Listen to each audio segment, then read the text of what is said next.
Good morning बच्चों। आज हम लोग इस कॉलियोडॉन जो टाइप स्टडी कर रहे हैं उसमें अगला उसका जो सिस्टम है वो पढ़ेंगे। And today we are going to study the sense organ, संवेदी अंग। संवेदी अंग आपको पता है, इसे हम ज्ञानेंद्रियां भी कहते हैं। और जिस प्रकार से हमारे शरीर में 5 ज्ञानेंद्रियां होती हैं, उसी प्रकार से अन्य जीवों के शरीर में भी होता है।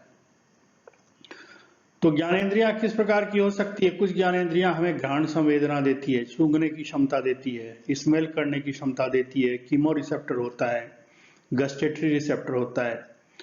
उसी प्रकार से कुछ दृष्टि संवेदनाएं देती है, दृष्टि संवेदनाएं जिसे कि हम देखने की क्षमता प्राप्त करते हैं, स्पर्श संवेदना होती है, और कई प्रकार की और भी संवेदनाएं होती हैं। अलग अलग जंतुओं में अलग अलग प्रकार के संवेदी अंग यानी कि ज्ञानेंद्रियां पाई जाती हैं।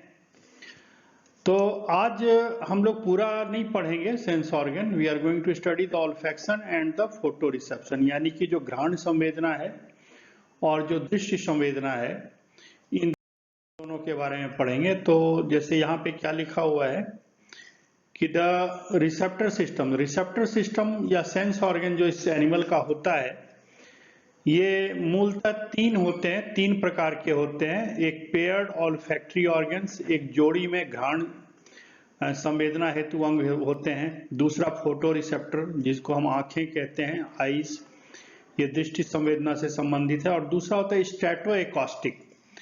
स्टैटो मतलब स्टैटिक इक्विलिब्रियम से यहाँ मतलब है, मतलब कि जो शरीर पानी में जब तैर रहा होता है या स्थिर भी रहता है तो शरीर हमेशा एक संतुलन की स्थिति में होता है। हमारे शरीर में भी हमारे शरीर के संतुलन के लिए कुछ ऐसे अंग हैं, संवेदी अंग हैं, सेंसेशन, जो हमारे जहाँ से हमें अनुभूति प्राप्त होती है कि हमारा बैलेंस सही है या बिगड़ गया, वो हमारे इंटरनल ईयर में होता है, आंतरिक कर्ण में होता है। उसी प्रकार से इन जानवरों में भी एक तो संतुलन के लिए, दूसरा एकॉस्टिक ऑर्गन। एकॉस्टिक मतलब जो क्या कहते हैं, श्रव्य संवेदना, जिससे सुनाई पड़ता है हमें।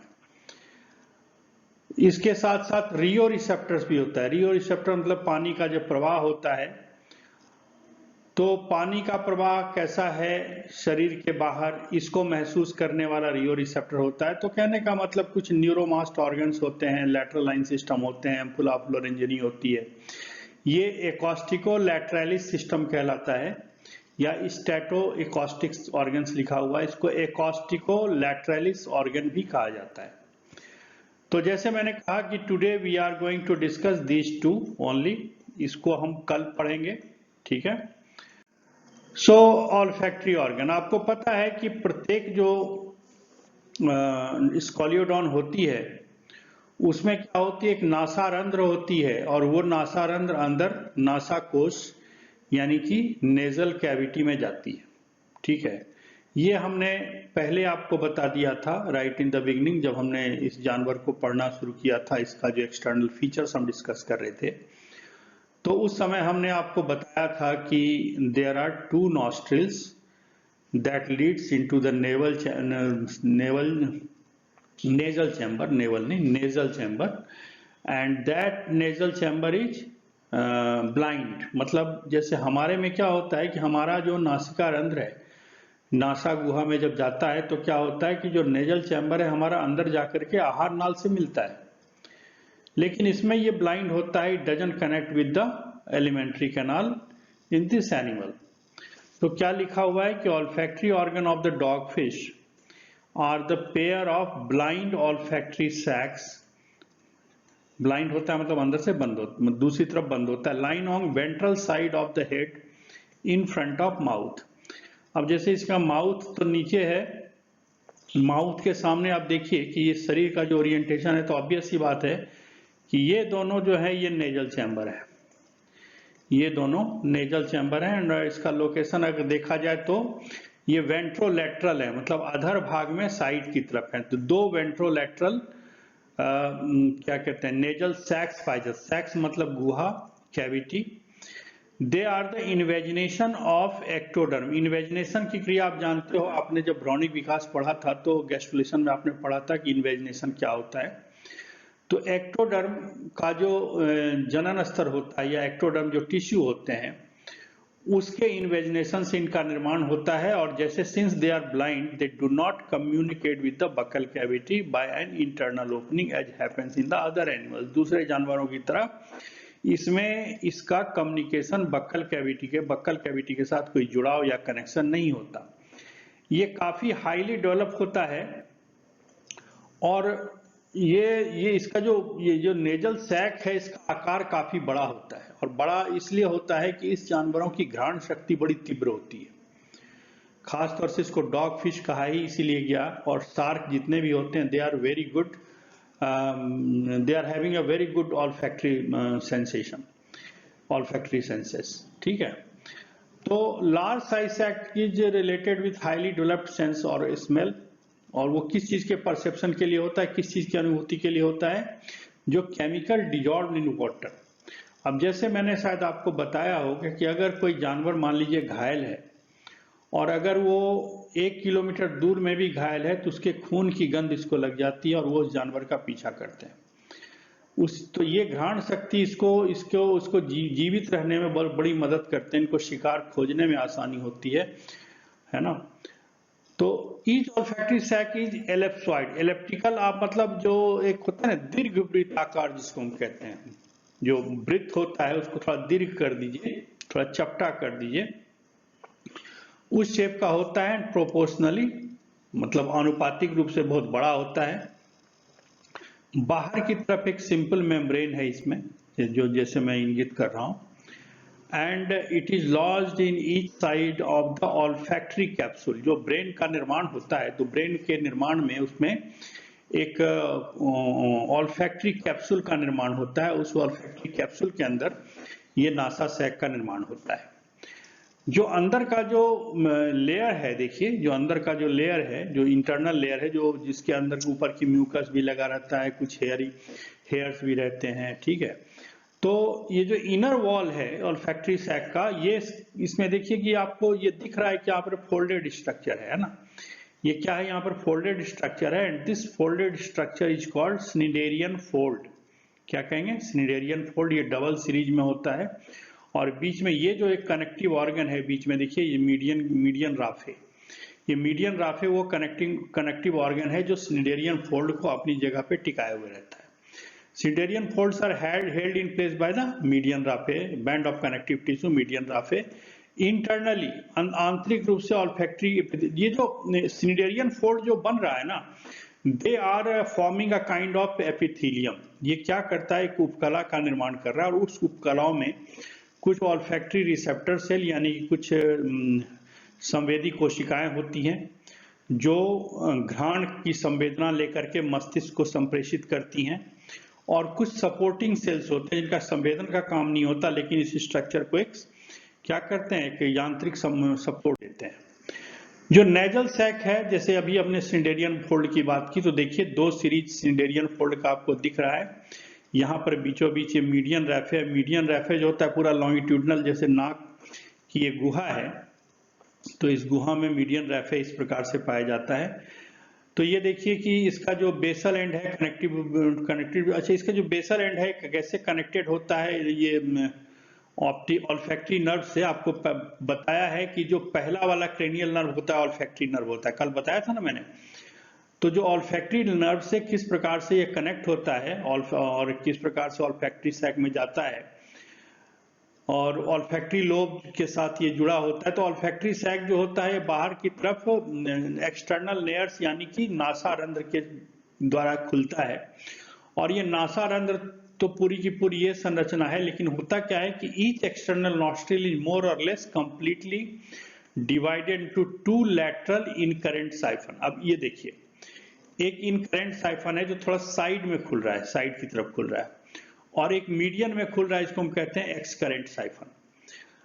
तो एक मीडियन एक्सकरेंट साइफन होता है, उसके ऊपर फ्लैप लगे होते हैं। ये पूरा का पूरा जो नासा छिद्र है यहाँ पर, ये पूरा जो नासा छिद्र होगा इस पर 3 फ्लैप लगे होंगे और दोनों अंदर की तरफ प्रोजेक्ट करके इसको बंद करने में सक्षम होती है। चाहे तो ये पानी के प्रवाह को रोक सकता है। तो देयर आर 3 फ्लैप्स जो अंदर की तरफ फिट होते हैं और 2 तो अंदर फिट हो जाते हैं, चौथा जो है लटकता रहता है अंदर की तरफ।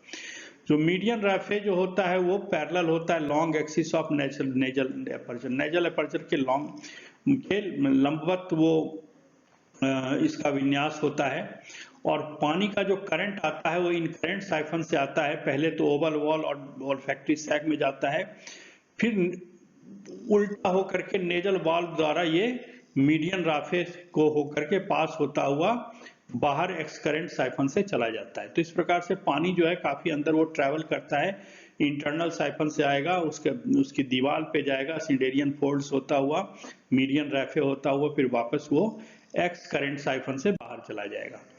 जो ऑल्फैक्शन की क्रिया, ये देखिए, ये एक्चुअली ये अभी मैं बात कर रहा था आपसे, this is cartilaginous olfactory capsule. ये आपको पता है कि इस जंतुओं में कंकाल तो हमेशा ही कार्टिलेज यानी कि उपास्थल के बने होते हैं, उपास्थल होते हैं। तो ये एक कैप्सूल नाम की जैसी संरचना है और इस कैप्सूल के बीच में गैप है जिसमें से कि ये ऑल्फैक्टरी नर्व जा रहे हैं, ये ऑल्फैक्टरी लोब तक पहुंचेंगे, ठीक है। और ये सारे के सारे नर्व पीछे जाकर के यूनाइट होते हैं जो और ब्रेन के ऑल्फैक्टरी लोब तक पहुंचते हैं। ये देखिए इसकी नेजल ओपनिंग है जिसको हम एक्सटर्नल नेरिस कहते हैं। अंदर ये देखिए फोल्डेड स्ट्रक्चर है जो एपिथेलियम है जिस पर म्यूकस लगा हुआ है, ठीक है। तो the great size of the olfactory sac is characteristic of elasmobranch that is correlated with his highly developed sense of smell. यानी कि घ्राण संवेदना जो होती है, सूंघने की जो क्षमता होती है, क्योंकि ये बहुत विकसित होती है इसीलिए इसका जो ऑल्फैक्टरी सैक है इसका भी आकार बड़ा होता है। और this highly developed sense of smell enable them to detect food, यानी कि भोजन को दूर से भी पता लगाने में कि भोजन है या नहीं है, इसमें ये मदद देता है। और ये होता क्या है कि एक्सटर्नल ओपनिंग्स आर प्लग्ड, अगर वो एक्सटर्नल ओपनिंग जो है जो मैंने 3 फ्लैप बताए थे ना आपको, तो वो फ्लैप से अगर प्लग हो जाता है तो बिना फूड के मतलब अगर उसको वो कहने का मतलब अगर नेजल ओपनिंग का फ्लैप बंद हो जाए ना तो वो तैरता चला जाएगा, उसे पता ही नहीं चलेगा कि आसपास भोजन है भी। लेकिन अगर नेजल ओपनिंग खुली हुई है तो it will detect even the concealed food. अगर मतलब भोजन कहीं छुपा भी हुआ है किसी चट्टान के नीचे, पत्थर के नीचे या समुद्र के अंदर कोई ऐसी स्थलाकृति है उसके पीछे भी, तो ये आराम से उसको पहचान लेता है और वहां तक पहुंचने में सक्षम हो जाता है। So this is the way how the olfactory system of the Scoliodon works. Now अब हम आगे बात करें, दूसरा जो घ्राण संवेदना होती है इसको हम कहते हैं आंखें या फोटो रिसेप्टर, दृश्य संवेदना होती है। इसकी आंखें बहुत बड़ी होती है और जैसे उसमें एक ऑल्फैक्टरी कैप्सूल होता था तो इसमें भी आंखों का एक कोटर होता है, इसको हम ऑप्टिकल ऑर्बिट कहते हैं। ये ऑर्बिट होता है जो क्रेनियम के लेटरल साइड, यानी कि जो ब्रेन बॉक्स है, खोपड़ी में जो ब्रेन बॉक्स है, वो ब्रेन बॉक्स के लेटरल साइड में 2 ऑर्बिट, 2 आंखों के 2 कोटर बने होते हैं कार्टिलेज के बने हुए, और उसके अंदर ये लॉज्ड होता है, उसके अंदर ये स्थित रहता है। आंखें जो है इलिप्टिकल है, ये भी थोड़ी दीर्घवृत्ताकार है, supported not only by the recti and कुछ एक्चुअली होता है कि आंखों में करीब 6 मसल्स होते हैं। There are 6 eye muscles which actually regulates the eyeball, जो आंखों को दाएं बाएं ऊपर नीचे मूव कराते हैं और उसको अपनी जगह पे स्थिर भी रखते हैं। तो आई मसल्स की बात हम बाद में करेंगे, लेकिन हम आपको बता दें कि ये न सिर्फ 6 ऑप्टिकल मसल से सपोर्ट होते हैं, बल्कि क्या होता है कि इसमें एक कार्टिलेज का बना हुआ एक ऑप्टिक पेडिसल भी होता है जो आंखों को या आईबॉल को, ये पूरा का पूरा जो स्ट्रक्चर है ना, ये पूरा का पूरा जो स्ट्रक्चर है ये करीब करीब देखिए दीर्घवृत्ताकार है कि हम इसको आईबॉल कहेंगे। This actually connects behind the this orbit वो एक ऑप्टिक क्या कहते हैं ऑप्टिक पेडिसल होता है, उससे ये कनेक्ट होता है। और ये बहुत कठोर होता है, बल्कि कैंची से भी नहीं करता, डिसेक्शन करते हैं ना तो इसको काटने में तकलीफ होती है थोड़ी सी। मतलब this is a very rigid and although soft but very very very strongly attaching structure. तो आंखें जो है तो इसमें 3 कंसेंट्रिक लेयर होते हैं, मतलब घेरने वाले 3 लेयर हैं। तो ये पता है आपको। सबसे बाहर वाला क्या है? This is sclerotic layer, sclerotic layer है। स्क्लेरोटिक लेयर के पीछे तो है ये, और ये आगे जाकर यहाँ भी चला है, यहाँ तक, मतलब यहाँ तक चला है ये। और यहाँ जाकर के क्या करेगा कि स्क्लेरोटिक लेयर यहाँ अंदर की तरफ, ये जो आपको सामने वाला जो कॉर्निया बना रहा है ना, कॉर्निया के अंदर का लेयर भी स्क्लेरोटिक लेयर का होता है। जो उसके बाद स्क्लेरोटिक लेयर जो एक्सपोज पार्ट में है, ये ट्रांसपेरेंट होता है और ये कॉर्निया के अंदर के ये कॉर्निया तक पहुंच जाता है। मतलब ये अंदर वाला पार्ट, ये बाहर तो ये खैर पीछे रेटिना के पीछे तो है, ये आगे जाकर के कॉर्निया का अंदर का पार्ट बनाता है। और कॉर्निया जो होता है फ्लैट होता है। जो नॉर्मली कॉर्निया ऐसे गोल हो सकती है, लेकिन यहाँ पर कॉर्निया कंपैरेटिवली फ्लैट है, चपटी है। और इसके ऊपर एक कंजंक्टिवा करके एक मेम्ब्रेन का एक लेयर होता है जो स्क्लेरोटिक लेयर के ऊपर है। So this structure actually makes the cornea, और ये ट्रांसपेरेंट होता है, ठीक है। फिर जो कोरवाइड है, ये आप देख रहे हो कि ये काले तरह का है, मतलब ये पारदर्शी नहीं है, अपारदर्शी है, ब्लैक कलर का है, लाइट को एब्जॉर्ब करने में सक्षम होता है। अगर ये ट्रांसपेरेंट होगा तो लाइट का परसेप्शन सही से होगा नहीं। तो इसीलिए एक ढंग से जैसे एक पर्दा लगा हुआ है काले कलर का, और ये पर्दा जो काले कलर का आगे जाकर के यहाँ तक इसको पहुंचता है, और यहाँ तक वाला भाग जो है इसको हम कहते हैं आइरिस। आइरिस जो होता है वो लिमिट करता है कि कितना प्रकाश आंखों में आएगा। हालांकि यहाँ पर आइरिस का ज्यादा मूवमेंट होता नहीं है। हमारे आंखों में आइरिस ही जो होता है वो आंखों में जो रेटिना है उसका डायमीटर बढ़ाता घटाता है, ताकि हम ये कंट्रोल कर सकें कि ज्यादा लाइट में हम हैं तो इसका जो आइरिस सिकुड़ जाता है, जिससे कि लाइट कम जाती है, कम प्रकाश होता है तो आइरिस फैल जाती है, जानते हो आप। ठीक है, ये पहले आपने आंखों की संरचना पहले पढ़ रखा होगा। सो you know about this. So cornea is flat and fused with outer conjunctiva that is continuous with the living अच्छा, इसका जो आईलिड होता है ना, जो आंख की पुतलियां होती हैं, ये अपर और लोअर आईलिड्स तो होता है, और बीच में निक्टिटेटिंग मेम्ब्रेन होता है। हम आपको बता चुके थे कि मेम्ब्रेन भी पाया जाता है इसके ऊपर रक्षा के लिए, लेकिन इसकी पुतलियां बंद नहीं होती। हमारी तरह जो आंख के जो आईलिड्स हैं वो बंद नहीं होती। कोरवाइड जो होता है that is richly supplied with blood vessel. जो कोरवाइड है उसमें ब्लड वेसल्स बहुत प्रचुर मात्रा में इसका रक्त की आपूर्ति होती है ब्लड वेसल से। एंड ये एक आगे आगे आइरिस बनाया, ये मैंने बता चुका आपको। प्यूपिल कैनॉट बी डायलेटेड और कॉन्ट्रैक्टेड। जो प्यूपिल है, बीच वाला जो स्पेस है, ये ज्यादा फैल या सिकुड़ नहीं सकता हमारी तरह। Retina is inner most layer of the posterior reason of the eye wall. Eye wall के पीछे जो ये वाला लेयर आप देख रहे हो यहाँ पर, इसको हम कहते हैं रेटिना। अब रेटिना में जो दृश्य संवेदना के लिए जो कोशिकाएं होती हैं वो आमतौर पर 2 कोशिकाएं होती हैं विकसित जानवरों में। इसको कहते हैं रॉड सेल, दूसरे को कहते हैं कॉन सेल। रॉड सेल से रोशनी का पता चलता है, लाइट की इंटेंसिटी का परसेप्शन होता है, प्रकाश की तीव्रता की अनुभूति होती है। जबकि जो कॉन सेल्स होता है वो रंगों की पहचान में, they actually to discriminate the different colors of the light, उसको पहचानने में कोन सेल्स की आवश्यकता पड़ती है। लेकिन इन जानवरों में सिर्फ रॉड सेल ही होता है, कोन सेल होता नहीं है। तो जो सेंसिटिव पोर्शन होता है उसको हम रेटिना कहते हैं। ये देखिए, ये रेटिना का ही पार्ट है। यहाँ ये वाला पार्ट जो होता है इसको हम ब्लाइंड स्पॉट कहेंगे, क्योंकि यहाँ कोई परसेप्शन नहीं होता। ये ऑप्टिक नर्व से, ये जो पीछे जो रेटिना है that is connected with the optic nerve. ये ऑप्टिक नर्व है जो, यानी ऑप्टिक नर्व दूसरा वाला क्रेनियल नर्व, और ये ब्रेन को संवेदना देता है, प्रकाश संवेदना देता है।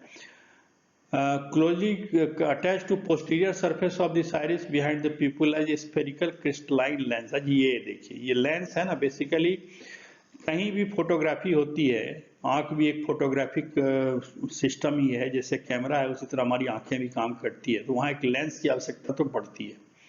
जो इमेज आ रहा है उसकी इमेज को सही से फोकस करके रेटिना पे डालने का काम यही लेंस करता है। देखिए क्रिस्टलाइन लेंस है, क्रिस्टल संरचना का बना होता है, और इस क्रिस्टलाइन लेंस की वजह से क्या होता है कि आंखों का एक चैम्बर ये होता है और दूसरा चैम्बर ये होता है। जो आगे वाला चैम्बर होता है, देखिए कहीं लिखा होगा इसको, इसमें एक फ्लूइड भरा होता है, ठीक है। जो आगे का जो चैम्बर होता है उसमें जो फ्लूइड भरा होता है सेलाइन फ्लूइड होता है, थोड़ा सॉल्टी, मतलब लवण का विलियन की तरह होता है, इसको हम एक्वस ह्यूमर कहते हैं। और जो पीछे जो फ्लूइड होता है वो थोड़ा डेंसर होता है, ज्यादा गाढ़ा द्रव होता है, और इसको विट्रियस ह्यूमर कहते हैं। तो यहाँ विट्रियस ह्यूमर देखिए लिखा भी हुआ है, विट्रियस ह्यूमर है ना, और आगे जो पाया जाएगा उसको हम कहेंगे एक्वस ह्यूमर। इलास्मो ब्रैंक का जो कोरॉइड होता है, जो कोरॉइड वाला लेयर है ना, उसमें कुछ ग्वानिन के क्रिस्टल्स पाए जाते हैं, है ना। ग्वानिन आप जानते हो क्या होता है, नाइट्रोजन क्षार है। ग्वानिन क्रिस्टल्स को धारण करने वाली कुछ कोशिकाएं होती हैं, और वहां जो जिन कोशिकाओं में ये होता है वहां के लेयर को हम टेप्टम लुसिडियम कहते हैं। क्या कहते हैं? टेप्टम लुसिडियम, जो रेटिना के रॉड्स के पीछे होता है, ठीक है, नीचे होता है। और ये एक ढंग से डिम लाइट में एडेप्टेशन के लिए, क्योंकि अक्सर ये शार्क को या स्कॉलियोडॉन को क्या होता है कि समुद्र में बहुत नीचे की सतह में जाना पड़ता है, जो एफॉटिक एरिया होता है, प्रकाश वहां पर पहुंचता नहीं है। तो अंधेरे में बहुत कम लाइट में भी ये शिकार को देख सकें, तो उसमें क्या होता है कि जो टेप्टम लुसिडियम का लेयर होता है यहाँ पर, वो टेप्टम लुसिडियम क्या करता है, थोड़ा सिल्वरी होता है, और वो क्या करता है, प्रकाश को, जो डिम लाइट होता है उसको रिफ्लेक्ट करता है यहाँ से। तो रिफ्लेक्ट करने के कारण this is kind of adaptation of to dim light. ये मध्यम प्रकाश में, यानी कि कम प्रकाश में एक ढंग का अनुकूलन प्रदान करता है, क्योंकि ये एडिशनल लाइट, अतिरिक्त प्रकाश को ये रिफ्लेक्ट करता है, परावर्तित करता है। मसल्स, जो आंखों के मसल, देखिए मसल्स, यहाँ मैं आपको पहले डायग्राम में ही बता दूं, ये तो पैथेटिक नर्व है और ये ऑप्टिक नर्व है। ये देखिए कहीं ऑप्टिक पेडिसिल, ये देखिए ऑप्टिक पेड, ये जो स्ट्रक्चर जहां पर मैं मार्क कर रहा हूँ, देखिए ऑप्टिक पेडिसिल, ये बहुत ही स्ट्रॉन्ग कनेक्शन होता है। तो देखिए दो तो यहाँ क्या है, दो नहीं बल्कि एक सुपीरियर ऑब्लिक है और दूसरा इंफीरियर ऑब्लिक है। तो दो आई मसल्स तो यहाँ हो गए। ये आई मसल्स आपको माइनर डिसेक्शन में निकालने भी है। उसके बाद ये क्या है, ये एंटीरियर रेक्टस है, फिर एक पोस्टीरियर रेक्टस है, फिर इंफीरियर रेक्टस है और सुपीरियर रेक्टस। मतलब 4 रेक्टस हैं और 2 ऑब्लिक हैं। All together there are 6 muscles. तो eyeball lodge into orbit and held in position by 6 eye muscles and cartilaginous stalk called optic pedicel. तो ऑप्टिक पेडिसल आपको दिख रहा है यहाँ पर, देखिए ये ऑप्टिक पेडिसल, देखिए कहाँ पर जा रहा है, ये ऑप्टिक पेडिसल है। उसके बाद 4 तो रेक्टस मसल होते हैं, रेक्टस का प्लूरल रेक्टाई हो गया। 4 रेक्टस होते हैं जो from posterior median angle of orbit के पोस्टीरियर मीडियन एंगल से होते हैं। They are called superior rectus, inferior rectus, anterior rectus and posterior rectus. उसके बाद सुपीरियर रेक्टस जो होता है पोस्टेरोडोर्सल, मतलब डॉर्सल मतलब पीठ की तरफ वाला, पोस्टीरियर मतलब पार्श्व भाग। ये आंख के जो पोस्टीरियर डॉर्सल रीजन में होता है। इंफीरियर रेक्टस जो होता है पोस्टीरियर वेंट्रल में होता है। ये आंखों को एक वर्टिकल प्लेन में, यानी कि एक लंबवत विन्यास में रोटेट कर सकते हैं, ठीक है। और पोस्टीरियर रेक्टस जो होता है ये क्या करता है, हॉरिजॉन्टल प्लेन में, मतलब आंखों को आगे पीछे, ऊपर नीचे, दाएं बाएं ऐसे रोटेट करने का काम जो होता है रेक्टस मसल करते हैं। दूसरा जो 2 ऑब्लिक मसल्स होते हैं, ये एंटीरियर एंगल जो ऑर्बिट का होता है वहां से होकर पीछे जाकर के, ये इनका काम क्या होता है कि ये आंखों, आई बॉल को ट्विस्ट करते हैं, थोड़ा घुमाते हैं आगे पीछे की तरफ, ठीक है, इसको ट्विस्ट करते हैं। वर्किंग इसकी क्या होती है, देखिए तो working, the I of dog fish बड़ी होती है लेकिन एक दूसरे से बहुत दूर होती है। जैसे हमारी जो आंखें हैं ना, हमारी आंखों से जो इमेज होता है वो स्टीरियोस्कोपिक इमेज बनता है।